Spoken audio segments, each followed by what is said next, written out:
پیارے بچوں، میری آواز آپ تک پہنچ رہی ہے؟ اعوذ باللہ من الشیطان الرجیم، بسم اللہ الرحمن الرحیم، نحمدہ ونصلی علی رسولہ الکریم، الصلاۃ والسلام علی خاتم النبیین۔ پیارے بچوں، ہمارے نصاب میں سورہ حجرات ہے۔ سورہ حجرات کی 18 آیات ہیں اور اس کی تفسیر ہے اور اس کا پس منظر اور شان نزول ہے، اور سورہ فرقان ہے اور کچھ احادیث ہیں۔ باقی جو ہے وہ نان عربک ٹیکسٹ ہے، یعنی نماز، روزہ، حج، زکوٰۃ، جہاد، ارکان دین ہیں اور مختلف تصورات ہیں، توحید ہے، رسالت ہے۔ اس میں کافی چیزیں ہم پچھلی کلاسوں میں جو ہے وہ آپس میں ڈسکس کر چکے ہیں، آپ کو پڑھا چکے ہیں۔ آج ہم عربک ٹیکسٹ کی طرف رجوع کریں گے۔ تو آپ کو پتہ ہے سورہ حجرات جو ہے یہ جو ہے یہ اس کا نام حجرات اس لیے رکھا گیا کہ حجرہ جو ہے وہ ایک چھوٹے کمرے کو یا ایک گھر کو کہتے ہیں کہ جس میں جو ہے رہا جائے، تو اس کو کہتے ہیں حجرہ۔ تو رسول پاک صلی اللہ علیہ وسلم کے زمانے میں چھوٹے چھوٹے ایسے گھر ہوتے تھے جو ایک کمرے پہ مشتمل ہوتے تھے۔ تو یہ اس کا نام اس لیے حجرات رکھا گیا کیونکہ اس میں آیت نمبر 4 جو ہے اس میں یہ کہا گیا ہے کہ ان الذین ینادونک من وراء الحجرات، یعنی وہ لوگ آتے ہیں اور حجروں کے باہر سے زور زور سے آوازیں لگاتے ہیں اور آوازیں بلند کرتے ہیں، اور یعنی رسول پاک صلی اللہ علیہ وسلم کا نام لے کے کہتے ہیں کہ آپ باہر تشریف لائیے۔ تو یہ ایک بے ادبی اور ایک گستاخانہ انداز ہے۔ اللہ کے رسول سے گفتگو کرنے کا جو ہے وہ یہ طریقہ نہیں ہے۔ تو اس سے جو ہے اس کا نام جو ہے وہ جو ہے سورہ حجرات رکھا گیا، یعنی وہ بنی تمیم کے قبیلے کے لوگ تھے جنہوں نے آ کے کہا کہ اخرجوا الینا یا محمد، اخرجوا الینا، اخرجوا الینا، یہ وہ آواز لگاتے تھے کہ آپ باہر تشریف لائیے۔ اب یہ اللہ کے نبی سے تخاطب کا جو یہ طریقہ ہے یہ بہت ہی گستاخانہ تھا۔ یہ مدنی سورہ ہے، اس کے 2 رکوع ہیں اور 18 آیات ہیں، اور یہ آیت نمبر 4 جو میں نے پڑھی اس سے اس کا نام سورہ حجرات رکھا گیا ہے۔ اس میں 4 حصے ہیں موضوعات کے اعتبار سے۔ پہلے حصے میں تو اس ادب کی تعلیم دی گئی ہے کہ جو اللہ کے حبیب کے ساتھ ہمیں روا رکھنا چاہیے۔ وہ صرف اللہ کے رسول ہی نہیں تھے، وہ افضل البشر تھے صلی اللہ علیہ وسلم، وہ انسان کامل تھے، وہ حبیب کبریاں ہیں۔ تو ایک اتنی عظیم شخصیت جو تمام دین جس کی ذات گرامی میں جمع ہو صلی اللہ علیہ وسلم، ان سے یہ بتایا گیا ہے کہ اصحاب کو کس طرح پیش آنا چاہیے، ان سے کس طرح جو ہے ان کے سامنے گفتگو کرنا چاہیے، اس کے آداب کیا ہیں۔ اور دیکھیے رسول پاک صلی اللہ علیہ وسلم جو ہیں ان کے لیے جو ادب کا قرینہ ہے وہ اللہ تعالیٰ نے بتایا، یعنی خدا نے خود وہ قرینہ بتایا کہ مسلمانوں کو چاہیے، وہ عرب بدو زمانے کے قبائل جو تھے ان میں اتنی زیادہ تہذیبی اقدار نہیں تھی، وہ صحرائی لوگ تھے تو ان کو اس کا پتہ نہیں تھا، تو ان کو اللہ تعالیٰ نے معاف کر دیا اور ان کی بخشش کا ذکر بھی کیا، لیکن ان کی غلطی کی نشاندہی کی کہ جو رسول کے شایان شان اہل ایمان کا طریقہ ہے وہ ابتدائی 5 آیتوں میں بیان کر دیا گیا ہے کہ کس طرح رسول پاک صلی اللہ علیہ وسلم کی عظمت کو اور ان کی حرمت کو اپنے لیے ملحوظ خاطر رکھنا چاہیے۔ جب ان کے سامنے جائیں اصحاب تو ان کو کیا آداب ہیں، کیا آداب کلام ہیں، کیا آداب گفتگو ہیں، ان کو پیش نظر رکھنا چاہیے۔ اور دیکھیے رسول پاک صلی اللہ علیہ وسلم جو ہیں ان کا یہ خیال کرنا چاہیے کہ جب وہ باہر اپنے حجرے سے تشریف لے آئیں تو ان سے ملاقات کر لی جائے، ان کا انتظار کیا جائے، لیکن انہیں آوازیں دینا اور زور زور سے پکارنا یہ ناپسندیدہ ہے اور یہ گستاخانہ عمل ہے، اور رسول پاک صلی اللہ علیہ وسلم کے حضور اس کی اجازت کسی بھی انسان کو نہیں دی جا سکتی۔ اس کے بعد دوسری یعنی موضوعاتی جو اس میں ایک چیز ہے وہ بہت اہم ہے، یعنی اس کے بعد یہ بتایا گیا ہے کہ کسی بھی خبر پر آنکھ بند کر کے یقین نہیں کرنا چاہیے۔ یعنی اس صورت میں بتایا گیا ہے، خبر کے لیے عربی میں لفظ ہے نبا، اور نبا کے معنی اہم خبر ہے، عام خبر نہیں، عام نیوز نہیں، بلکہ کوئی خاص نیوز، کوئی خاص خبر۔ تو یہ کہا گیا کہ جب کوئی فاسق تمہارے پاس کوئی خبر لے کر آئے تو اس پر بلا تحقیق جو ہے کبھی بھی یقین نہ کرو، اس کی تحقیق کرو، اس کی تفتیش کرو، اس کے بارے میں معلوم کرو کہ یہ صداقت پر مبنی ہے یا نہیں۔ اور یہ کہا گیا ہے کہ ایسا نہ ہو کہ تم عجلت میں تصدیق کیے بغیر اس خبر پہ یقین کر لو اور اس سے جو ہے کسی مظلوم کو، کسی مظلوم انسان کو یا کسی مظلوم طبقے کو جو ہے وہ نقصان پہنچ جائے اور بعد میں تمہیں اس کی ندامت ہو۔ تو ایک اصول اس میں یہ بتایا گیا، اور فاسق کا لفظ استعمال کیا گیا۔ فاسق کے معنی ہے نافرمان، جو حکم نہ مانتا ہو۔ اور اس کے بعد یہ کہا گیا کہ اگر مسلمانوں کے دو گروہ آپس میں لڑ پڑیں تو ان میں انصاف کے ساتھ صلح کراؤ، اور ہمیشہ جو ہے کوشش کرو کہ وہ صلح امن کے ساتھ ہو جائے، لیکن اگر ایک زیادتی کرنے والا شخص آمادہ صلح نہ ہو تو پھر ظالم گروہ سے لڑنے کی اجازت اللہ تبارک و تعالیٰ نے اپنے کلام میں یہ دی ہے اجازت کہ تم اس سے لڑ سکتے ہو، جنگ کر سکتے ہو، لیکن جنگ کا مقصد اس کو تاراج کرنا یا سزا دینا نہیں ہے، بلکہ اس کو ایمان کی طرف اور خیر کی طرف اور صلح اور امن کی طرف واپس لانا ہے۔ جب وہ واپس آ جائے تو اس کے بعد جو ہے اس کے ساتھ کوئی ایسا سلوک نہ کرو جو اس کے لیے نقصان دے۔ جب وہ واپس آ جائے تو پھر جو ہے ایسی صلح کراؤ کہ جو انصاف پر مبنی ہو۔ یعنی صلح بھی کئی طرح کی ہوتی ہے، بعض صلحیں ایسی ہوتی ہیں جس میں مظلوم کے ساتھ زیادتی ہو جاتی ہے، بعض صلح صرف اس لیے ہوتی ہے کہ صرف جنگ رک جائے اور لیکن اس میں کسی کی حق تلفی کا پہلو موجود ہوتا ہے۔ یہ صلح جو قرآن حکیم بیان کر رہا ہے اس میں جو ہے وہ انصاف اور عدل کا پہلو جو ہے اس کو نمایاں رکھا گیا، یعنی قرآن حکیم یہ کہہ رہا ہے کہ وہ صلح کراؤ جس میں کسی فریق کے حقوق کو تلف نہ کیا گیا ہو، جس میں سارے دونوں گروہوں کو ان کے حقوق ملیں، کسی کی حق تلفی نہ ہو، کسی کے ساتھ زیادتی نہ ہو۔ یعنی اور یہ کہا کہ تم جو ہے جب انصاف کے ساتھ صلح کراؤ گے تو یہ اس لیے ایک اچھی بات ہے کہ اللہ تعالیٰ جو ہے وہ انصاف کرنے والے لوگوں کو پسند کرتا ہے۔ پھر اس کے بعد یہ کہا گیا کہ جو عظمت ہے، انسان کی عظمت، انسان کی حرمت، وہ کردار کی بنیاد پر ہے، وہ دولت کی بنیاد پر، دنیاوی مرتبے کی بنیاد پر، سماجی مرتبے کی بنیاد پر اور دنیاوی جاہ و جلال اور طاقت اور قوت کی بنیاد پر نہیں ہے، بلکہ اسلام میں جو بلندی کا جو معیار ہے، جو عظمت کا معیار ہے وہ تقویٰ ہے، وہ حسن عمل ہے۔ اگر تم حسن عمل اختیار کرو گے، تقویٰ اختیار کرو گے تو تم اللہ کے نزدیک جتنا تقویٰ اختیار کرو گے اتنے زیادہ اور جو ہے وہ معتبر ہوگے، اور عزت کا معیار تقویٰ ہی ہے۔ اور پھر یہ کہا گیا کہ ہم نے تمہیں ایک عورت اور ایک مرد سے پیدا کیا ہے، اور جو قبائل بنائے ہیں، جو قبیلوں میں تمہیں مختلف خاندانوں میں مختلف طبقوں میں بانٹ دیا، تو یہ قبائل ہم نے اور یہ جو تمہاری تقسیم ہے یہ اس لیے نہیں ہے کہ تم کسی سے برتر ہو یا کمتر ہو یا تم ایک دوسرے کے دشمن ہو جاؤ، یہ ایسا نہیں ہے، بلکہ یہ صرف تمہارے تعارف کے لیے، تمہاری پہچان کے لیے ہے کہ مختلف جغرافیائی حدود میں، مختلف ممالک میں، مختلف ادوار میں مختلف قبیلے موجود ہوتے ہیں، ان کی ایک تاریخ ہوتی ہے، وہ قبائل صرف تعارف کے لیے ہیں، اس پہ کوئی خاندانی، کوئی قبائلی افتخار جو ہے وہ کرنے کی اجازت جو ہے وہ موجود نہیں ہے۔ اور پھر یہ کہا ایک جگہ آخر میں پھر یہ ہے کہ یعنی اس صورت کے آخر میں ایک نتیجہ خیز بات یہ ہے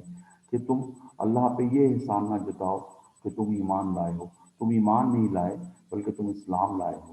کیونکہ ہدایت جو ہے وہ خدا وند تعالیٰ کی طرف سے ہے، وہ جو ہے باری تعالیٰ کی طرف سے، وہ اللہ تعالیٰ کی طرف سے، وہ رب ذوالجلال ہدایت دینے والا ہے. اگر اس نے تمہیں ہدایت دی تو یہ بہت بڑی ایک اللہ تعالیٰ کی جو ہے وہ نعمت ہے. یہ اس کا مرکزی خیال ہے، اور اس طرح سے یہ جو ہے یہ صورت شروع ہوتی ہے. اعوذ باللہ من الشیطان الرجیم، بسم اللہ الرحمن الرحیم. یا ایھا الذین آمنوا لا تقدموا بین یدی اللہ ورسولہ واتقوا اللہ ان اللہ سمیع علیم. اے لوگوں جو ایمان لائے ہو، اور اللہ اور اس کے رسول کے آگے پیش قدمی نہ کرو. اے صاحبان ایمان، اے ایمان لانے والے لوگوں، دیکھو اللہ اور اس کے رسول پاک صلی اللہ علیہ وسلم کے آگے پیش قدمی نہ کرو، اور اللہ سے ڈرو کہ وہ سب کچھ سننے اور جاننے والا ہے. اب دیکھیے اس میں ایک بنیادی بات یہ کہی گئی اس آیت میں کہ رسول صلی اللہ علیہ وسلم سے آگے نہ بڑھو. دیکھو قائد جو ہے وہ ہوتا ہے جس کے پیچھے ہم چلتے ہیں، جس کی تقلید کرتے ہیں، جس کی تاسی کرتے ہیں، جس کو ہم فالو کرتے ہیں، جس کے نقوش قدم ہمارے رہنما ہوتے ہیں. ہم کبھی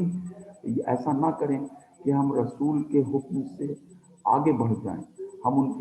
کی کہی ہوئی بات میں کوئی افراد و تفرید کریں، کوئی کمی کریں یا زیادتی کریں. نہیں، قرآن حکیم میں جو رسول تمہیں دیں وہ لے لو، جس چیز سے تمہیں روکیں وہ رک جاؤ، جو فیصلہ تمہارے لیے کر دیں اس کو جو ہے حتمی سمجھو، کیونکہ رسول اللہ صلی اللہ علیہ وسلم سے زیادہ بڑا حکم تو حکمت کی جمع ہے، صاحب حکم کوئی نہیں. ان کے ہر حکم میں ایک علت ہے، ایک حکمت ہے. وہ جو بھی بات کہیں گے اس میں بنی نوع انسان کا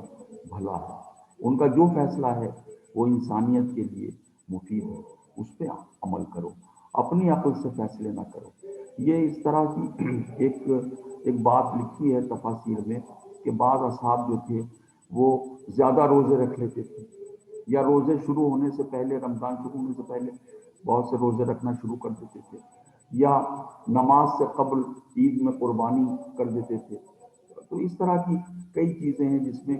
لوگ جو ہیں ان کی نیت یہ ہوتی تھی کہ وہ خیر میں، نیکی میں جو ہے تقدم اختیار کریں، لیکن نہیں، اس کی کوئی اجازت نہیں. جتنا کہیں نبی پاک صلی اللہ علیہ وسلم آپ کو اتنا ہی عمل کرنا ہے، کیونکہ اس حکمت کو، اس دانش کو ہم نہیں پا سکتے جو اللہ کے آخری نبی کو، حبیب کبریہ صلی اللہ علیہ وسلم کو حاصل ہے. تو کہا کہ لا تقدموا، اپنے قدم ان سے آگے نہ بڑھاؤ، سبقت لے جانے کی کوشش نہ کرو. یا ایھا الذین آمنوا لا تقدموا، نہیں اپنے قدم آگے بڑھاؤ، بین یدی اللہ ورسولہ واتقوا اللہ ان اللہ سمیع علیم. یعنی اللہ جو ہے وہ جو ہے بہت ہی بہتر سننے والا اور جاننے والا ہے. وہ سارا علم رکھتا ہے، وہ دلوں کا حال بھی جانتا ہے. کبھی رسول سے بڑھنے کی کوشش نہ کرو، خود فیصلے نہ کرو. اب دیکھیے یہ حکم مسلمانوں کے محض انفرادی معاملات تک محدود نہیں ہے، بلکہ اس کے اجتماعی معاملات بھی ہیں. یہ اجتماعی معاملات میں بھی نافذ ہوتا ہے. اسلامی آئین کی بنیادی دفعہ ہے کہ جس کی پابندی سے مسلمانوں کی حکومت کبھی آزاد نہیں ہو سکتی. نہ عدالت، نہ پارلیمنٹ، کوئی بھی ادارہ. آپ اسی اصول کو اجتماعی نظاموں پر اور اجتماعی جو ہماری زندگی کی اشکال ہیں، ہماری عملی زندگی کی، اگر اجتماعی کیفیت میں آپ اس کو نافذ کریں گے تو آپ دیکھیں گے عدالت کو بھی جو ہے رسول پاک صلی اللہ علیہ وسلم کے احکامات کی تعلیم کرنی ہے. آئین کو بھی قرآن اور حدیث کے دائرے سے باہر نہیں جانا ہے. تو یہ سب سے اہم بات یہ ہے کہ ہر چیز میں آپ کو وہ کرنا ہے اپنی زندگی میں کہ جو رسول پاک صلی اللہ علیہ وآلہ وسلم کا حکم ہے. دیکھیے اجتہاد کے سلسلے میں ایک حدیث ہے جو یعنی بہت ہی اہم حدیث ہے. جتنا بھی یعنی ہم جو اجتہاد کے بارے میں لٹریچر پڑھتے ہیں اس میں یہ حدیث ہمیں ضرور ملتی ہے۔ حضرت معاذ بن جبل جو تھے، جب ان کو یمن کا چیف جسٹس بنا کر رسول اللہ صلی اللہ علیہ وسلم، یہ ترمذی میں بھی ہے اور ابو داؤد میں بھی یہ حدیث موجود ہے کہ جب چیف جسٹس بنا کے بھیج رہے تھے یمن کا رسول اللہ صلی اللہ علیہ وسلم، تو آپ نے ان سے یہ پوچھا کہ یہ بتاؤ کہ تم وہاں جو ہے منصف اعلیٰ بن کے ہم جا رہے ہو، وہاں تمہارا تقرر کر دیا گیا ہے، تمہیں بھیجا جا رہا ہے، تو یہ بتاؤ کہ تم فیصلے کس طرح کرو گے؟ تمہارے سامنے جب کوئی قضیہ آئے گا تم اس کا فیصلہ کیسے کرو گے؟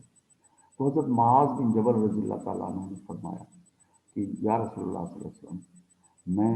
قرآن سے فیصلہ کروں گا۔ تو نبی پاک صلی اللہ علیہ وسلم نے پوچھا اگر قرآن میں وہ مسئلہ تمہیں نہ مل سکے تو کیا کرو گے؟ تو حضرت معاذ بن جبل نے کہا کہ میں اس کو جو ہے وہ آپ کی سیرت پاک میں تلاش کروں گا۔ کہا کہ اگر وہاں بھی نہ ملے تو کیا کرو گے؟ تو انہوں نے فرمایا کہ پھر میں اپنی عقل سے اجتہاد کروں گا۔ تو رسول اللہ صلی اللہ علیہ وسلم نے اس بات پر خوشی کا اظہار کیا اور کہا کہ خدا کا بہت بہت شکر ہے کہ اس نے مجھے ایسے نمائندے عطا کیے، ایسے لوگ، ایسے اصحاب عطا کیے، اور جن کو جو ہے وہ یعنی اللہ تعالیٰ کی رحمت اور اللہ تعالیٰ کا کرم حاصل ہے، اور وہ اس طرح کی دانش رکھتے ہیں جس کی جڑیں اسلام میں اور قرآن میں موجود ہیں۔ یعنی مفہوم اس کا جو ہے وہ یہ تھا کہ رسول پاک صلی اللہ علیہ وسلم نے جو ہے اس پہ خوشی کا اظہار کیا کہ اللہ نے تمہیں یہ توفیق بخشی کہ تم نے یہ بات کہی اور یہ راستہ آپ نے بھی منتخب کیا۔ اب رسول اللہ صلی اللہ علیہ وسلم کے وصال کے بعد پھر اب تو اجتہاد کی صورت یہ ہے کہ فیصلہ کتاب سے کریں، کتاب میں اگر وہ چیز آپ کو نہ ملے تو حدیث سے استنباط کریں، اور وہاں نہ ملے تو اصحاب کی زندگی میں، اصحاب باوفا کی زندگی میں ڈھونڈیں، اگر وہاں نہ ملے تو پھر آپ تابعین میں دیکھیں، پھر تبع تابعین میں، اور اس کے بعد پھر آپ کو یہ آزادی حاصل ہے کہ آپ اپنی تخلیقی فکر سے اور اپنے ذہن سے جو ہے اس کا وہ فیصلہ کریں جو قرآن اور حدیث کی روشنی میں ممکن ہے۔ تو کیا پتہ چلا کہ آپ کا کوئی فیصلہ، چاہے وہ انفرادی ہو یا اجتماعی ہو، وہ نہ قرآن سے آزاد ہے، نہ رسول پاک صلی اللہ علیہ وسلم کے احکامات اور ان کی ہدایات اور جو بھی انہوں نے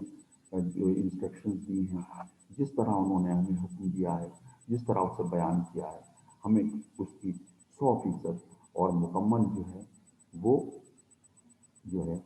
تقلید کرنی چاہیے، اس کو مکمل عمل کرنا چاہیے۔ یا ایھا الذین آمنوا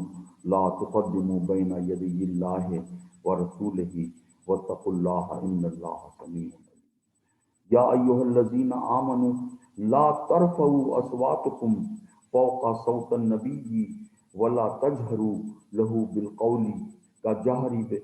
بعضکم لبعض ان تحبط اعمالکم وانتم لا تشعرون۔ کیا کہا، اے لوگوں جو ایمان لائے ہو، اے صاحبان ایمان، اپنی آواز نبی کی آواز سے بلند نہ کرو۔ لا ترفعوا اصواتکم فوق صوت النبی، رسول پاک صلی اللہ علیہ وسلم کی آواز پر اپنی آواز کو بلند نہ کرو، یہ بڑی گستاخی ہے۔ ولا تجہروا له بالقول کجہر بعضکم لبعض، تم اس طرح بات نہ کرو جیسے تم آپس میں ایک دوسرے سے بات کرتے ہو، جیسے عام لوگ اپنے دوستوں سے، اپنے احباب سے، اپنے رشتہ داروں سے بات کرتے ہیں، اپنے ملنے والوں سے بات کرتے ہیں۔ نہیں، یہ طریقہ نہیں ہو سکتا۔ تمہیں پیش رسول صلی اللہ علیہ وسلم اپنی آواز کو پست رکھنا ہے، اور یہ حکم ملائکہ کے لیے بھی ہے، یہ حکم فرشتوں کے لیے بھی ہے، یہ صرف ہمارے لیے نہیں ہے۔ ان کے سامنے مؤدب رہنا ہے، ان کے سامنے اپنی آوازوں کو پست رکھنا ہے، کیونکہ ایسا نہ ہو کہ ان تحبط اعمالکم، تمہارے اعمال ضائع ہو جائیں اور تمہیں اس کی خبر بھی نہ ہو۔ تو یہ ایک بڑی اہم بات بیان کی گئی کہ آپ جو ہے آپ کو کس طرح پیش آنا ہے رسول پاک صلی اللہ علیہ وسلم۔ اور دیکھیے قرآن حکیم جو ہے، قرآن حکیم کے احکامات کے جو آیات محکمات ہیں، جو آیات متشابہات ہیں، پورے قرآن میں یہ ہے کہ یہ کلام الہی ہے، یہ خالق کائنات کا کلام ہے جو رسول پاک صلی اللہ علیہ وسلم کے قلب مبارک پہ اتارا گیا کہ یہ پہاڑوں پہ اتارا جاتا تو یہ قول ثقیل ہے، پہاڑ ریزہ ریزہ ہو جاتا۔ تو پتہ کیا چلا؟ پتہ یہ چلا کہ یہ حکم جو ہے اس کا ایک دائرہ شان نزول کے اعتبار سے ہے کہ ایک صحابی تھے جو کم سنتے تھے، گراں گوشت تھے، بہرے تھے کسی حد تک، تو کیونکہ جو لوگ سنتے نہیں ہیں تو وہ لاؤڈ بولتے ہیں، یہ آپ فطری طور پہ آپ دیکھیں گے جتنے بہرے لوگ ہیں وہ چیخ کے بولتے ہیں، تو وہ چونکہ گراں گوشت تھے تو وہ چیخ کے بات کرتے تھے۔ تو شان نزول میں یہ بھی لکھا ہے کہ یہ واقعہ ہے جس پر یہ آیت جو ہے وہ نازل ہوئی، اور یہ جو ہے یہ رسول پاک صلی اللہ علیہ وسلم کے حکم، یعنی ان کی ذات گرامی سے متعلق حکم ہے۔ لیکن جیسا کہ میں نے آپ کو پہلے بتایا تھا کہ کلام الہی کے 3 دائرے ہیں، ایک تو شان نزول تک محدود اس کا حکم ہے، اور پھر اس کا ایک دوسرا دائرہ ہے جو سارے عالم اسلام کے لیے ہے، اور اس کا ایک تیسرا دائرہ ہے ان احکامات کا، ان متشابہات کا، کہ وہ ساری بنی نوع انسان کے لیے۔ تو اسی لیے یہ کتاب جو ہے یہ ازل سے ابد تک کے لیے یہ کتاب ہے، اس میں ہر زمانے کے عصری علوم اور ارتقاء اور ترقی کے مطابق جو ہے وہ جو ہے اس میں نئے نئے زاویے پیدا ہوتے رہتے ہیں، نئے نئے معنی پیدا ہوتے رہتے ہیں، اور اس میں جو ہے آپ یہ دیکھیں کہ قرآن حکیم وہ کتاب ہے جس میں معنی کے جزیرے ابھرتے اور ڈوبتے رہتے ہیں۔ اسی لیے یہ کتاب ہر عہد میں ایک تازہ اور نئی کتاب کی طرح ہوتی ہے، کیونکہ یہ ہر عہد کے علوم، ہر عہد کے چیلنجز، ہر عہد کی ایجادات، ہر عہد میں انسانی فکر کے ارتقاء کو ایڈریس کرتی ہے یہ کتاب، اور سارے بنی نوع انسان کی ازل سے ابد تک کے لیے رہنما ہے۔ تو اس کا ایک دائرہ جو ہے پورے بنی نوع انسان کے لیے، یعنی ایک بات جو کہی گئی ہے وہ ایک شان نزول کے لیے بھی ہے، پورے عالم اسلام کے لیے بھی، اور پورے بنی نوع انسان کے لیے بھی ہے۔ آپ دیکھیے نا، اس میں یہ بھی ایک پیغام ہے نا کہ آپ اپنے بڑوں سے نرمی سے بات کریں، آپ حسن سے، آہستگی سے بات کریں، یعنی آپ اپنے اپنے والدین سے بھی، اپنے بزرگوں سے بھی آپ اسی طرح پیش آئیں۔ تو یہ اصول جو ہے اس کا اطلاق انفرادی بھی ہے، اجتماعی بھی ہے، اور اس کا جو اطلاق ہے وہ ساری انسانیت کے لیے بھی ہے، عالم اسلام کے لیے بھی، اور شان نزول کے لیے۔ تو یہ جو ہے یہ اس میں جو ہے اس کی تفسیر میں یہ پہلو موجود ہے۔ پھر کہا ان الذین یغضون اصواتهم عند رسول اللہ اولئک الذین امتحن اللہ قلوبهم للتقوی لهم مغفرۃ واجر عظیم۔ ان الذین یغضون اصواتهم، وہ لوگ جو رسول اللہ صلی اللہ علیہ وسلم کے سامنے بات کرتے ہوئے یغضون اصواتهم اپنی آوازوں کو پست رکھتے ہیں، اپنی آوازوں کو نیچا رکھتے ہیں، وہ در حقیقت وہی لوگ ہیں جن کے دل کو اللہ تعالیٰ نے تقوی کے لیے جانچ لیا۔ اب تقوی کے لیے جانچ لیا، اس کا کیا مطلب ہوا؟ دیکھیے تقوی جو ہے، تقوی کے معنی ہیں حسن عمل، تقوی کے معنی ہیں برائی سے بچنے کی کوشش کرنا،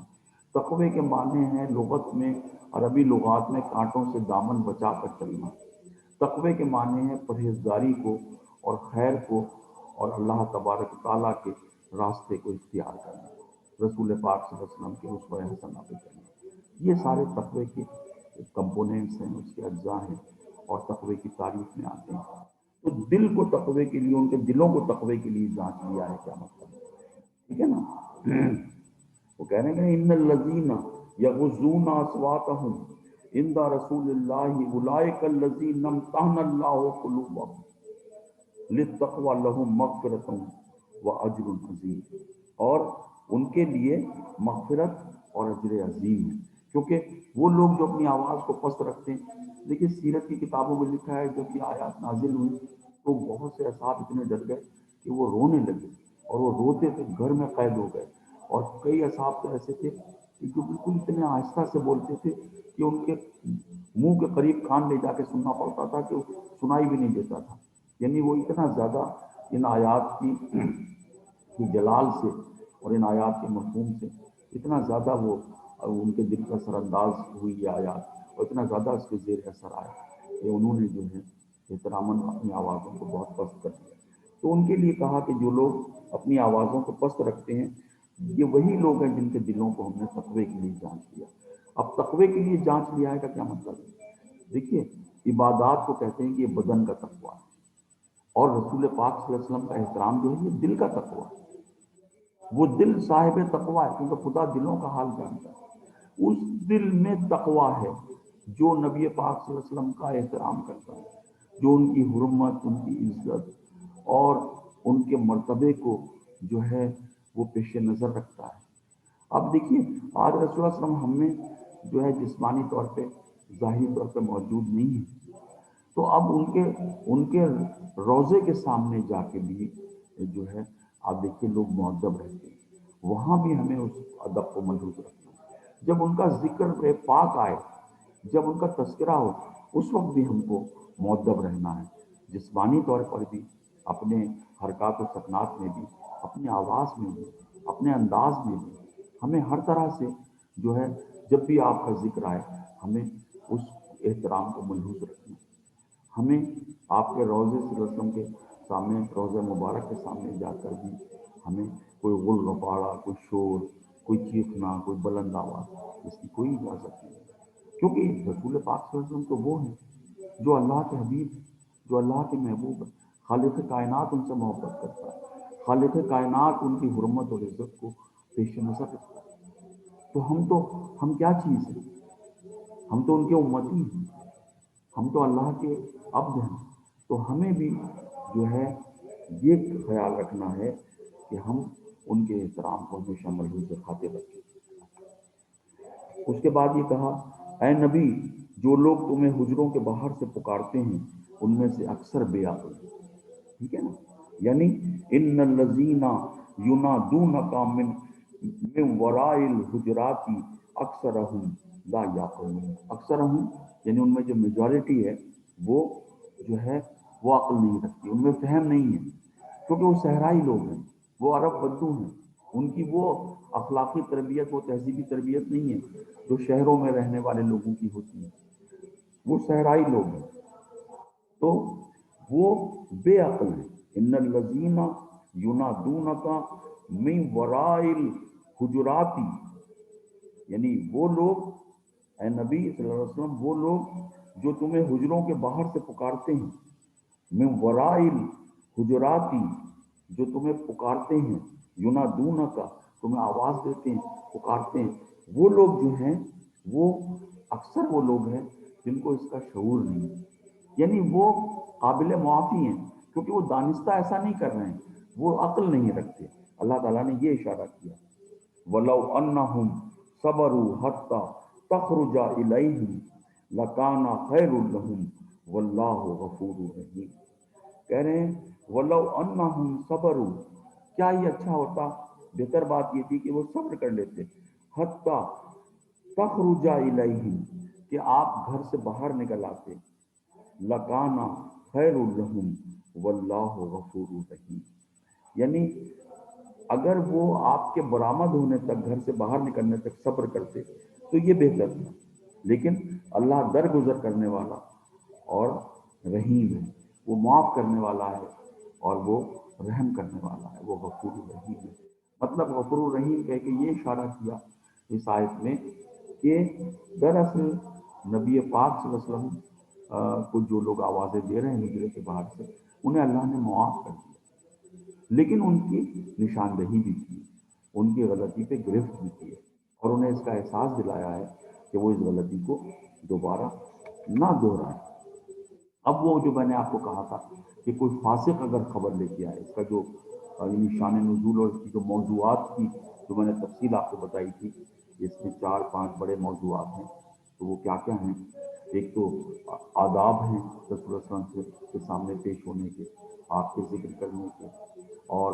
کس انداز میں جو ہے ہمیں رسول پاک صلی اللہ علیہ وسلم کی عزت کرنی چاہیے، وہ اللہ تعالیٰ نے ہمیں بتایا ہے۔ پھر خبر کوئی لے کے آئے، غیر مستند آدمی، کوئی فاسق میں نے بھی آپ کو بتایا کہ نافرمان کو کہتے ہیں، جو حکم عدولی کرے، جو فسق کرے، یعنی حکم کو فسخ کر دے، اس کو نہ مانے، اس کو توڑ دے اور اس کی تعمیل نہ کرے، وہ فاسق ہے۔ تو یہ کہا یا ایھا الذین آمنوا ان جاءکم فاسق، اب دیکھیے فاسق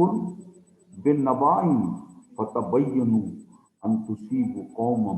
بجہالۃ فتصبحوا علی ما فعلتم نادمین،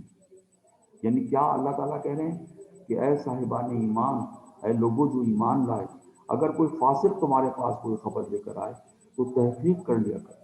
فتبینوا تحقیق کر لو اس کی، ان تصیبوا قوما بجہالۃ، ایسا نہ ہو کہ تم کسی گروہ کو مصیبت میں ڈال دو، تصیبوا ان کو مصیبت میں ڈال دو، ان کے لیے مسائل پیدا کر دو، ان کو نقصان پہنچا دو کسی قوم کو، بجہالۃ اپنی جہالت کی وجہ سے، فَتُصْبِحُوا عَلَىٰ مَا فَعَلْتُمْ نَادِمِينَ، اور پھر اپنے کیے پر پشیمان ہو، بعد میں تمہیں ندامت ہو کہ میں نے غلط کر دیا۔ تو یہ تم جو ہے یہ ہمیشہ پیش نظر رکھو کہ جب بھی کوئی خبر آئے، اب دیکھیے اس کے بھی تین دائرے ہیں، اس کے معنوی دائرے تین ہیں، ایک شان نزول ہے، ایک عالم اسلام کے لیے نصیحت ہے، اور پورے بنی نوع انسان کے لیے نصیحت ہے۔ تو یہی کمال ہے قرآن حکیم کا کہ وہ ساری انسانیت کو جو ہے راہ دکھاتا ہے۔ تو اب کیا پتہ چلا کہ اس کے پیچھے واقعہ یہ ہے